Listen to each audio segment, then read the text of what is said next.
ചെൽസിക്കാർ പ്രാർത്ഥിക്കുന്നത് വലിയ കൊല്ലൽ നടത്തരുത് എന്നാണ്. This could get quite messy on Sunday. PSG ടീമിനെതിരെ എനിക്ക് തോന്നുന്നില്ല ആർക്കും പിടിച്ചു നിൽക്കാൻ പറ്റുന്നത്. A total gaping embarrassment. എന്തായാലും PSG ജയിക്കും എന്നുള്ള കാര്യത്തിൽ ഒരു സംശയവും ഏകദേശം ഫുട്ബോളിനെ അറിയുന്നവർക്ക് ഇല്ല. I can't see any way that PSG don't win this game. I'm going PSG 3-1 to PSG. Yeah, PSG 3-1. 5-1 PSG. I'll pray for Chelsea. MetLife സ്റ്റേഡിയത്തിൽ ആദ്യ വിസിൽ മുഴങ്ങുന്നതിന് മുമ്പ് തന്നെ മത്സരത്തിന്റെ ഫലം എന്താണെന്ന് ലോകം മുഴുവൻ നിശ്ചയിച്ചു കഴിഞ്ഞത്. ചാമ്പ്യൻസ് ലീഗ് ഫൈനലിൽ 5 ഗോളുകൾക്ക് വിജയിച്ച റയൽ മാഡ്രിഡിനെ നിലയുറപ്പിക്കും മുൻപ് തന്നെ നിലംപരിശാക്കിയ, വരുന്ന വഴിക്ക് ബയേൺ മ്യൂണിക്കിനെയും അത്ലറ്റിക്കോ മാഡ്രിഡിനെയും തകർത്തെറിഞ്ഞ ഈ സൂപ്പർ ടീമിനോട് ചെൽസിയുടെ പറക്കം പറ്റാത്ത യുവനിര എന്ത് ചെയ്യാനാണ്? കൊല്ലാതെ വിട്ടാൽ തന്നെ ഭാഗ്യം. മാന്യമായ സ്കോറിന് തോൽക്കുകയാണെങ്കിൽ തന്നെ ആശ്വാസം നേരിടി ലണ്ടനിലേക്ക് മടങ്ങിപ്പോയിക്കൊള്ളണം. കടലാസിലെ വിധി എപ്പോഴും എഴുതി കഴിഞ്ഞിരുന്നു. പക്ഷേ അവരെല്ലാം മറന്നുപോയ ഒരു കാര്യം ഉണ്ടായിരുന്നു. Chelsea's always Chelsea. There is one thing that Chelsea love. It's the whole world writing them off before a big final. ഒരു ബിഗ് ഫൈനലിന് മുൻപ് ലോകം മുഴുവൻ തങ്ങളെ എഴുതി തള്ളുക എന്നത് ചെൽസിയെ സംബന്ധിച്ചിടത്തോളം അവർക്ക് ഏറ്റവും അധികം ഊർജ്ജം നൽകുന്ന കാര്യമായി.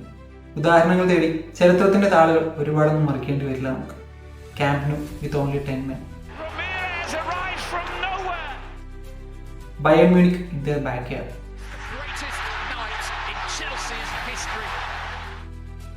Manchester City under the lights of Porto. Chelsea Football Club champions of Europe. It's happened. It's real against the odds. എന്നാൽ ഇത്തവണത്തെ വിജയത്തിന് ഈ മത്സരങ്ങളിൽ നിന്നെല്ലാം ഒരു വ്യത്യാസം ഉണ്ടായിരുന്നു. PSG എന്ന വമ്പൻ ടീമിനെ തീർത്ത് നിഷ്പ്രഭമാക്കിക്കൊണ്ട് തകർത്തെറിഞ്ഞ രീതി തന്നെയായിരുന്നു. ലൂയിസ് എൻറിക്കയുടെ എല്ലാ തന്ത്രങ്ങൾക്കും കൃത്യമായ മറുതന്ത്രങ്ങൾ മെനഞ്ഞ മരസ്ക തന്നെയാണ് ക്രെഡിറ്റ് അർഹിക്കുന്നതെങ്കിലും ഒരു വെൽ ഓയിൽഡ് മെഷീനായി ഒത്തൊരുമിച്ച് കളിച്ച ഓരോ കളിക്കാരും പ്രശംസ അർഹിക്കുന്നുണ്ട്. ഫുട്ബോൾ ലോകത്തെ മുഴുവൻ ഞെട്ടിച്ചുകൊണ്ട് എങ്ങനെ ചെൽസിയെ വിജയം നേടിയെടുത്തു എന്ന് പരിശോധിക്കുകയാണെങ്കിൽ ഒരുപാട് ആംഗിളിൽ നിന്ന് നമ്മൾ ചെയ്യേണ്ടി വരും.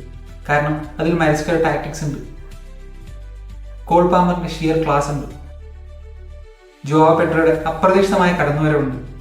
ഒരു ചെസ് മത്സരം പോലെ ഇൻട്രീഗിംഗ് ആയ, എന്നാൽ കാൽപന്തിന്റെ എല്ലാ ആവേശവും ഉദ്വേഗവും ഒത്തുചേർന്ന ആ മത്സരത്തെ പറ്റിയുള്ള ഒരു ഡീറ്റെയിൽഡ് അനാലിസിസ് ആണ് പന്തളിക്കഥകളിൽ ഇത്തവണ.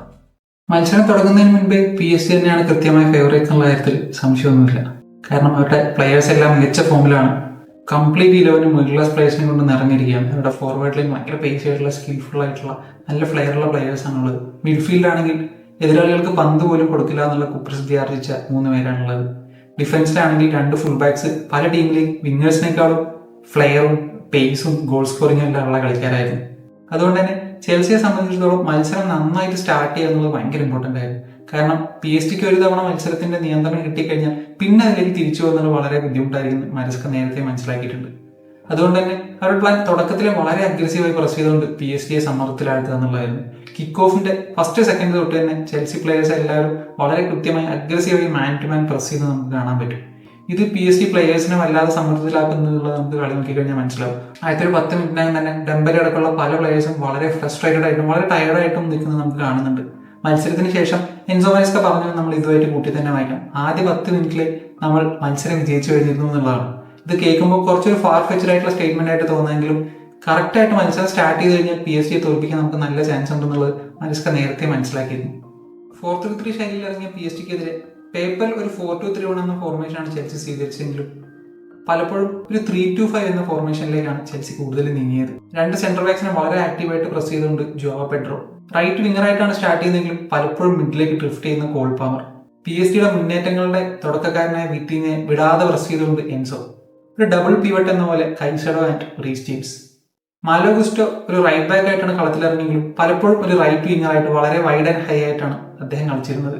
പെഡ്രോ നെറ്റോ ഒരു ലെഫ്റ്റ് വിങ്ങറായിട്ടാണ് സ്റ്റാർട്ട് ചെയ്തെങ്കിലും പലപ്പോഴും ഒരു ലെഫ്റ്റ് വിങ് ബാക്ക് ആയി പുറകോട്ട് ഇറങ്ങി ഹക്കീമിയുടെ പല മുന്നേറ്റങ്ങളെയും തടയുന്നത് നമുക്ക് കാണാൻ കഴിഞ്ഞിട്ടുണ്ട്. 2 ടീംസും വളരെ അഗ്രസീവായിട്ട് പ്രസ് ചെയ്യുന്നത് കൊണ്ട് തന്നെ പലപ്പോഴും ഇൻ ബിഹൈൻഡ് ദ ഡിഫൻസ് അല്ലെങ്കിൽ in behind the full back space വരും എന്നുള്ള 2 മാനേജർക്കും കൃത്യമായിട്ട് അറിയായിരുന്നു. അത് യൂസ് ചെയ്യാൻ ശ്രമിക്കുന്നുണ്ട് 2 പേരും. പക്ഷെ അതിൽ വ്യത്യാസം എന്താണെന്ന് വെച്ച് കഴിഞ്ഞാൽ ചെൽസിയുടെ വിന്നേഴ്സ് 2 പേരും എസ്പെഷ്യലി പെഡ്രോ നെറ്റോ ട്രാക്ക് ബാക്ക് ചെയ്യാൻ യാതൊരു മടിയും കാണിച്ചിട്ടില്ല എന്നുള്ളതാണ്. എന്നാൽ മറുഭാഗത്ത് ന്യൂനമെൻഡസ് ആയിക്കോട്ടെ, ഹക്കീമി ആയിക്കോട്ടെ, അവരുടെ വിന്നേഴ്സ് ആയിക്കോട്ടെ ഫ്രണ്ടിലോട്ട് കയറി പോയി കഴിഞ്ഞാൽ തിരിച്ചു വരാൻ കുറച്ചുകൂടി സമയം എടുക്കുന്നുണ്ടായിരുന്നു. ആ സമയത്ത് വളരെ കൃത്യമായിട്ട് ആ സ്പേസ് യൂസ് ചെയ്യുക എന്നുള്ളതാണ് ചെൽസി ചെയ്തത്.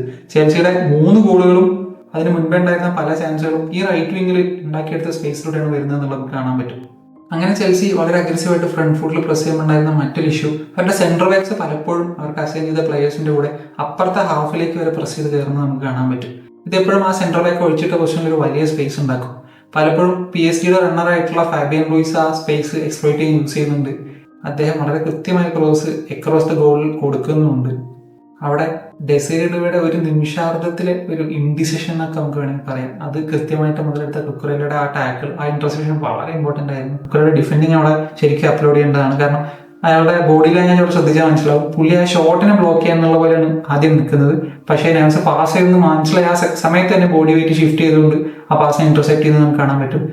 വളരെ ക്രൂഷ്യൽ ആയിട്ടുള്ള ഒരു ഗോളായിരുന്നു പറയാതെ പറ്റില്ല. കാരണം ആ സമയത്ത് PSG ഗോൾ നേടുകയാണെങ്കിൽ PSG 1-0 മുൻപിലാണ്. PSG 1-0 ഗോൾ അടിച്ചു കഴിഞ്ഞാൽ പിന്നെ വീണ്ടും തിരിച്ചടിച്ച് ആ മത്സരം ജയിക്കുക എന്നുള്ളത് ചെൽസിയെ സംബന്ധിച്ചിടത്തോളം വളരെ ബുദ്ധിമുട്ടുള്ള കാര്യം എന്നുള്ള ഒരു ഉറപ്പാണ്. അപ്പോൾ ആദ്യത്തെ ഗോളിന്റെ കാര്യം തന്നെ നോക്കുകയാണെന്നുണ്ടെങ്കിൽ റോബർട്ടോ സാഞ്ചസിന്റെ ഒരു ലോങ് ബോൾ ഗസ്റ്റോ ന്യൂനോ മെൻഡസ് ആയിട്ടുള്ള ഒരു ഡ്യൂവിൽ വിൻ ചെയ്യുന്നു. ഏക്കസ് സ്പേസിലോട്ട് ഗസ്റ്റോ ഓടിക്കയറുന്നു.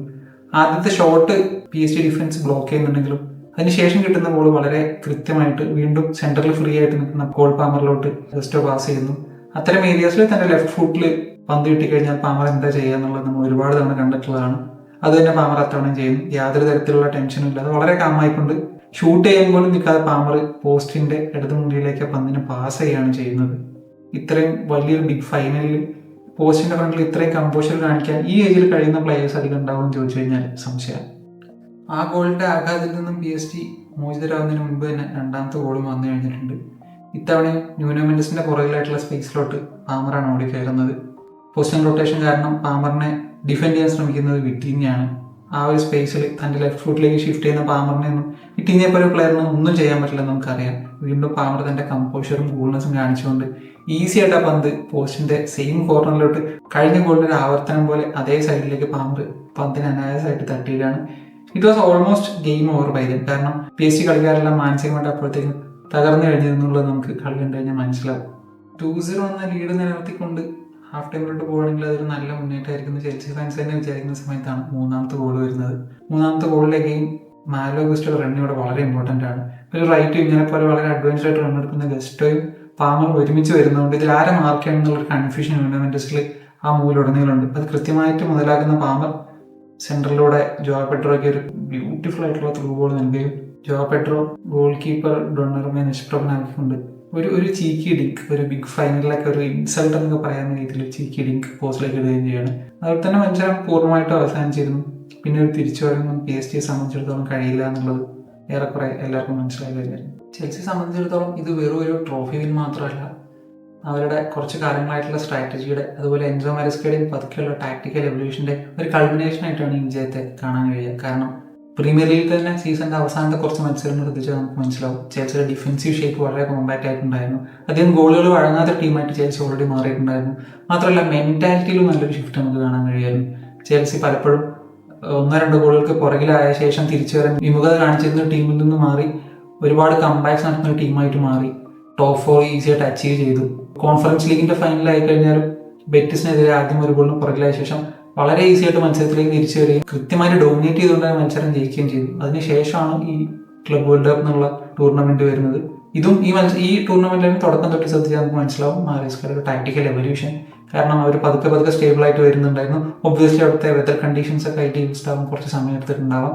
ചെൽസി ഓരോ മാച്ചിലും മെച്ചപ്പെട്ട് വരുന്നുണ്ടായിരുന്നു. സെമി ഫൈനലിൽ അവർ വളരെ കൺട്രോൾഡ് ആയിട്ടുള്ള ഒരു പ്രോപ്പർ പ്രൊഫഷണൽ സൈഡിനെ പോലെ അവർ മാറിയിട്ടുണ്ടായിരുന്നു. അതുകൊണ്ട് തന്നെ ആ മത്സരങ്ങളെ ശ്രദ്ധിച്ച ടീംസിന് മനസ്സിലാവും PSG ആയിട്ട് ഇത്ര ഡോമിനേറ്റ് ചെയ്ത് ജയിക്കുമെന്ന് ആരും പ്രതീക്ഷിക്കുകയാണെങ്കിലും മുൻപത്തെ മത്സരങ്ങൾ ഉണ്ടായിരുന്ന പോലെ ഒരു വാക്ക് ഓവർ ഒന്നും PSG കിട്ടില്ല എന്നുള്ള കാര്യം ഏറെക്കുറെ കളികൾ ശ്രദ്ധിച്ചിട്ടുള്ള ആൾക്ക് മനസ്സിലാവും. അതുകൊണ്ട് തന്നെ ഈ വിജയം എന്ന് പറയുന്നത് ചെൽസിയുടെ ബോർഡിനും മാരസ്കയ്ക്കും പ്ലേയേഴ്സിനൊക്കെ വളരെ ഇമ്പോർട്ടൻ്റ് ആണ്. ഇത് അടുത്ത സീസൺ തൊട്ട് അവർക്ക് മുന്നോട്ട് പോകാനുള്ള ഒരു ഊർജ്ജമാകും തന്നെ നമുക്ക് പ്രതീക്ഷിക്കാം. അപ്പോൾ വീഡിയോ ഇഷ്ടപ്പെട്ടെങ്കിൽ എല്ലാവരും ലൈക്ക് ചെയ്യണം, ഷെയർ ചെയ്യണം. നിങ്ങളുടെ ഫുട്ബോൾ ഫാൻസിന് എല്ലാവർക്കും ഇത് അയച്ചു കൊടുക്കണം. Thank you.